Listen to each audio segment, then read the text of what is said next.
स्वागत है आपका बोलता हिमाचल पर। आज है 9 अक्टूबर 2022 और हिमाचल प्रदेश की आज की सबसे बड़ी खबरें हम आपके लिए लेकर आए हैं। हमेशा की तरह आप इस वीडियो को लाइक कर दीजिएगा। चैनल पर नहीं जुड़े चैनल को आप सब्सक्राइब जरूर करें। पेश है आज की सबसे बड़ी खबरें। एचपीयू की देरी पड़ने लगी भारी, बिना रिजल्ट कैसे चुने एससीए, कॉलेजों के सामने खड़ी हुई मुश्किल।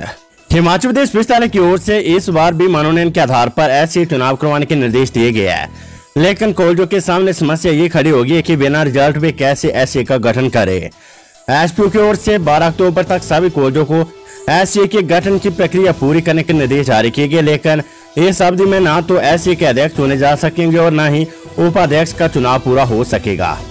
केवल सांस्कृतिक एनएसएस एनसीसी गतिविधियों में जो छात्र अव्वल रहे, केवल उनके सहयोग से कार्यकारिणी का गठन हो सकता है।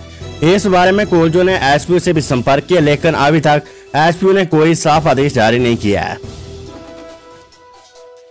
प्राइवेट यूनिवर्सिटीज में 30 अक्टूबर तक ले सकते एडमिशन, यूजीसी ने जारी किए निर्देश। प्रदेश के निजी कॉलेजों में छात्र अब 30 अक्टूबर तक एडमिशन ले सकते हैं। यूजीसी ने सभी प्राइवेट कॉलेजों में एडमिशन लेने वाले छात्रों को ये बड़ी राहत दी है। इसके साथ ही यूजीसी की ओर से जारी निर्देशों में कहा गया कि छात्रों को ये जांच करनी चाहिए कि यूनिवर्सिटी यूजीसी से मान्यता प्राप्त है या नहीं। वहीं ओडीएल या ऑनलाइन कार्यक्रम पेशकश के लिए वर्जित है या उन्हें नो एडमिशन कैटेगरी के तहत रखा हुआ है। छात्रों को उच्च शिक्षण संस्थानों की स्थिति सुनिश्चित करनी चाहिए, जिससे मान्यता की स्थिति और पात्रता की स्थिति शामिल है। छात्रों को आयोग की वेबसाइट पर उसके दस्तावेजों, आवेदन, हल्फनामे की अच्छी तरह से जांच करनी चाहिए। यदि कोई छात्र उच्च शिक्षा संस्थान के आधिकारिक वेबसाइट पर उपलब्ध विवरण में कोई गड़बड़ी पाता है तो उसे यूजीसी को सूचित कर सकता है। हिमाचल के प्राइमरी स्कूलों में शुरू होगा project based learning system. Himachal Pradesh के प्राइमरी स्कूलों में अब बच्चे प्रोजेक्ट बेस्ड लर्निंग करेंगे। प्रारंभिक शिक्षा विभाग स्कूलों में जल्द ये व्यवस्थाएं शुरू करने जा रहा है। इसके लिए विभाग जल्द ही अरविंद सोसाइटी के साथ एमओयू करने जा रहा है। एमओयू होने के बाद स्कूलों में ये सिस्टम शुरू कर दिया जाएगा। इसके लिए सोसाइटी ने स्कूलों के लिए लगभग 12,000 शिक्षकों की शॉर्ट लिस्ट भी तैयार कर दी है। इन शिक्षकों को सोसाइटी की ओर से ट्रेनिंग भी करवाई जाएगी। बताया जा रहा है कि नई शिक्षा नीति में भी प्रोजेक्ट बेस्ड लर्निंग का प्रावधान है। इस प्रोजेक्ट के तहत पहली से 5वीं कक्षा के छात्रों को सभी विषयों के चैप्टर एक्टिविटी के साथ करवाए जाएंगे। खबर धर्मशाला से सामूहिक मुंडन करवाएंगे वोकेशनल अध्यापक, स्थायी नीति न बनने से नाराज। सूबे के विभिन्न स्कूलों में तैनात वोकेशनल अध्यापक 11 अक्टूबर के बाद सामूहिक मुंडन करेंगे। अध्यापकों ने फैसला प्रदेश सरकार से लगातार मिल रहे आश्वासन और उनके लिए कोई स्थायी नीति न बनाए जाने से खफा होकर लिया है। वोकेशनल टीचर वेलफेयर एसोसिएशन जिला कांगड़ा के अध्यक्ष गौरव मेहता ने धर्मशाला में आयोजित प्रेस वार्ता में चेताया कि 11 अक्टूबर की कैबिनेट में यदि सरकार ने इन शिक्षकों के हित में कोई निर्णय नहीं लिया तो सामूहिक मुंडन करवाने के साथ आंदोलन की अगली रणनीति बनाई जाएगी। वोकेशनल टीचर्स की संख्या 2000 है। बड़ी खबर, प्रदेश सरकार के खिलाफ 10 को हल्ला बोलेगी आंगनवाड़ी कर्मचारी। C2 से संबंधित आंगनवाड़ी वर्कर्स और हेल्पर यूनियन ने हिमाचल में प्री प्राइमरी टीचर भर्ती में आंगनवाड़ी कर्मियों को बाहर करने के सरकार के निर्णय के खिलाफ आंदोलन तेज करने का फैसला लिया है। आंगनवाड़ी कर्मी 10 अक्टूबर को ICDS के सभी प्रोजेक्टों, ब्लॉक और जिला मुख्यालयों पर प्रदर्शन करेंगे। बजट सत्र के दौरान सरकार ने प्री प्राइमरी में आंगनबाड़ी कर्मियों को 30% कोटा देने की बात कही थी।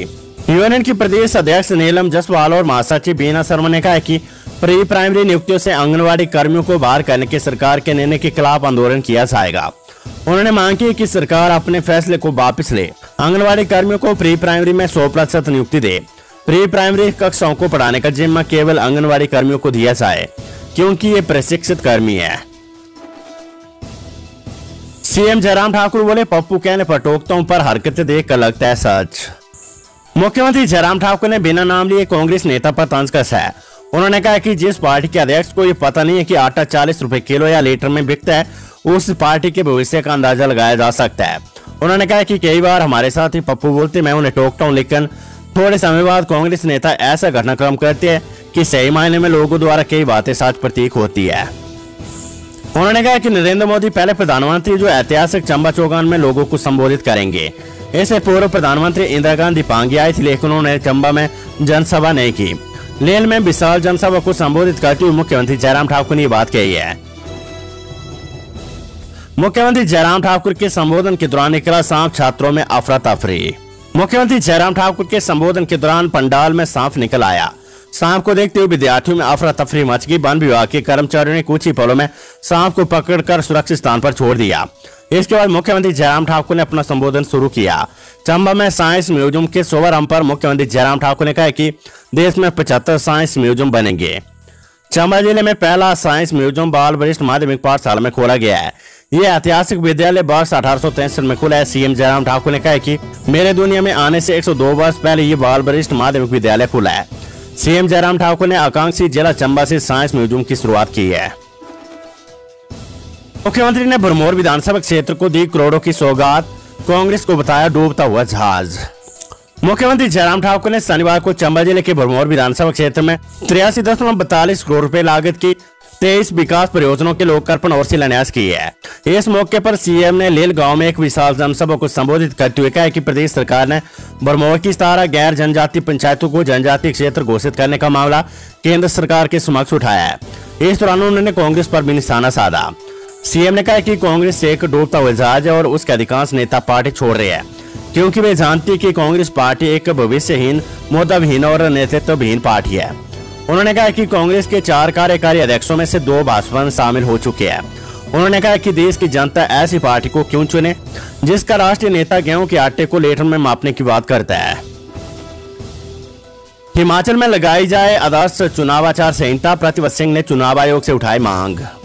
प्रदेश कांग्रेस अध्यक्ष सांसद प्रतिपक्ष सिंह ने चुनाव आयोग से आग्रह किया कि वे प्रदेश में चुनाव की तिथि घोषित कर आदर्श आचार संहिता को तुरंत लागू करें। उन्होंने कहा कि प्रदेश की भाजपा सरकार के कार्यकाल का 2 माह से कम का समय रह गया है। इसके चलते भाजपा अपने राजनीतिक लाभ के लिए सरकारी मशीनरी के साथ सत्ता का दुरुपयोग खुलकर कर रही है। 13 अक्टूबर को चंबा आएंगे प्रधानमंत्री मोदी, सीएम जयराम ठाकुर ने लिया तैयारियों का जायजा। देश के प्रधानमंत्री नरेंद्र मोदी 13 अक्टूबर को चंबा दौरे पर आ रहे हैं। पीएम के प्रस्तावित दौरे को लेकर तैयारियां जोरों पर चल रही है। इसी कड़ी में शनिवार को सीएम जयराम ठाकुर चंबा पहुंचे और पीएम के दौरे की तैयारियों का जायजा लिया। सीएम जयराम ठाकुर ने कहा कि प्रधानमंत्री 180 मेगावाट की मंजोली जल विद्युत परियोजना का लोकार्पण करेंगे। इसके अलावा भी 48 मेगावाट की चांजू 3 जल विद्युत परियोजना और 30.5 मेगावाट की देवथल चांजू जल विद्युत परियोजना का शिलान्यास करेंगे और PMGSY3 का शुभारंभ करेंगे। रोजगार कार्यालयों से नहीं होगी एनटीटी की भर्ती, ओपन विज्ञापन जारी करेगा इलेक्ट्रॉनिक्स विकास निगम। हिमाचल प्रदेश राज्य इलेक्ट्रॉनिक्स विकास निगम ने प्री नर्सरी टीचर भर्ती के लिए प्रक्रिया फाइनल कर ली है। कॉर्पोरेशन अपने यहाँ पहले से ई फाइनल 14 एजेंसियों के जरिए यहाँ भर्ती करेगा। इसके लिए ओपन विज्ञापन जारी किया जाएगा। करीब 4887 पद भरने के लिए की जा रही इस भर्ती में रोजगार कार्यालयों से नाम लेने की प्रक्रिया नहीं अपनाई जाएगी। शिक्षा विभाग ने आउटसोर्स पर होने वाली इस भर्ती के लिए राज्य इलेक्ट्रॉनिक्स डेवलपमेंट कॉर्पोरेशन को पत्र लिख दिया है और 2 रोज पहले ये पत्र मिल गया है। इसके बाद इस नोटिस को कॉर्पोरेशन ने अपनी सभी प्राइवेट एजेंसियों से शेयर कर लिया है। हालांकि कुछ एजेंसियों की तरफ से इसमें क्लैरिफिकेशन मांगी गई और ये आगे विभाग को भेजी जा रही है। ये क्लैरिफिकेशन शैक्षणिक योग्यता और भर्ती प्रक्रिया से संबंधित है। अब इलेक्ट्रॉनिक्स डेवलपमेंट कॉर्पोरेशन को चुनाव आचार संहिता लगने से पहले भर्ती की नोटिफिकेशन जारी करनी है। उसके बाद कोड ऑफ कंडक्ट में भी भर्ती की प्रक्रिया जारी रहेगी, जबकि नियुक्तियां जनवरी में ही मिल पाएगी। इस भर्ती के लिए एनटीटी का 2 साल का डिप्लोमा लिया जा रहा है, जबकि 1 साल के डिप्लोमा वाले अभ्यर्थियों के लिए ब्रिज कोर्स की व्यवस्था बनाई जा रही है। लगाए 54 करोड़ रुपए की चपत, कंपनी प्रबंधक समेत 4 लोगों पर केस दर्ज। देश के सबसे बड़े सरकारी bank state bank of India SBI को 54 करोड़ रुपए की चपत लगाने का मामला सामने आया है। कुसुमटी SBI के बैंक प्रबंधक देवेंद्र कुमार संधू की शिकायत पर केंद्रीय जांच ब्यूरो CBI ने शिमला में 4 लोगों पर केस दर्ज किया है।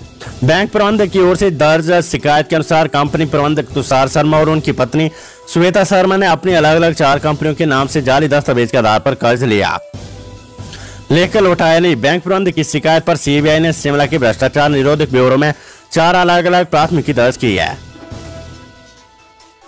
बैड अपडेट, प्रदेश में कल और 10 अक्टूबर को बारिश बर्फबारी का अलर्ट। हिमाचल प्रदेश में आज और कल बारिश और बर्फबारी का पूर्वानुमान है। प्रदेश की चोटियों पर जहां हल्के बर्फ की फाई गिर सकती है, तो वहीं मध्यम पर्वतीय और मैदानी इलाकों में बारिश के आसार है। मौसम विभाग ने 9 और 10 अक्टूबर को प्रदेश में बारिश और बर्फबारी को लेकर येलो अलर्ट जारी किया है। वहीं प्रदेश में 12 अक्टूबर तक मौसम के खराब रहने के पूर्वानुमान है। बारिश व बर्फबारी से प्रदेश में ठंड बढ़ने के आसार है। ऊना बल्क ड्रग पार्क की डीपीआर मंजूर, केंद्र सरकार चुनाव से पहले जारी कर सकती है पहली किस्त। भारत सरकार ने हिमाचल के ऊना जिले में स्थापित होने वाले बल्क ड्रग पार्क के लिए 1963 करोड़ रुपए की डीपीआर को मंजूरी दे दी है। ये राज्य के उद्योग विभाग के लिए बड़ी कामयाबी है, क्योंकि डीपीआर बनाई भी खुद विभाग ने और रिकॉर्ड टाइम के भीतर इसे अप्रूव करवा दिया गया है। शनिवार को भारत सरकार के साथ वीडियो कॉन्फ्रेंसिंग के जरिए निदेशक उद्योग राकेश प्रजापति और उनकी टीम ने डीपीआर प्रेजेंटेशन दी। इसके बाद इसे भारत सरकार ने अप्रूव कर दिया। विधानसभा चुनाव से पहले भारत सरकार इस पार्क के लिए पहली किस्त जारी कर सकती है। डॉक्टरों की पेन डाउन स्ट्राइक जारी, 2 घंटे तक ओपीडी के बाहर इंतजार करते रहे मरीज। लंबित पड़ी मांगों को लेकर चिकित्सक शनिवार से पेन डाउन स्ट्राइक पर चले गए हैं। इस एकेडमिक क्षेत्रीय अस्पताल सोलन में भी चिकित्सक स्ट्राइक पर रहे। पेन डाउन स्ट्राइक रोजाना 2 घंटे तक चलेगी। चिकित्सकों द्वारा वेतन विसंगतियों सहित लंबे अरसे से लंबित पड़ी मांगों को लेकर की गई स्ट्राइक सुबह 9:30 बजे से शुरू हुई, जो कि 11:30 बजे तक जारी रही। इस दौरान मरीजों को काफी परेशानियों का सामना करना पड़ा। मरीजों को 2 घंटे तक ओपीडी के बाहर इंतजार करना पड़ा।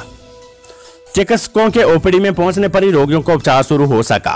पेन डाउन स्ट्राइक पर गए चिकित्सकों के अनुसार प्रदेश सरकार द्वारा उन्हें खाली आश्वासन मिला है, जबकि वास्तविकता में उनकी कोई भी मांग पूरी नहीं की गई है।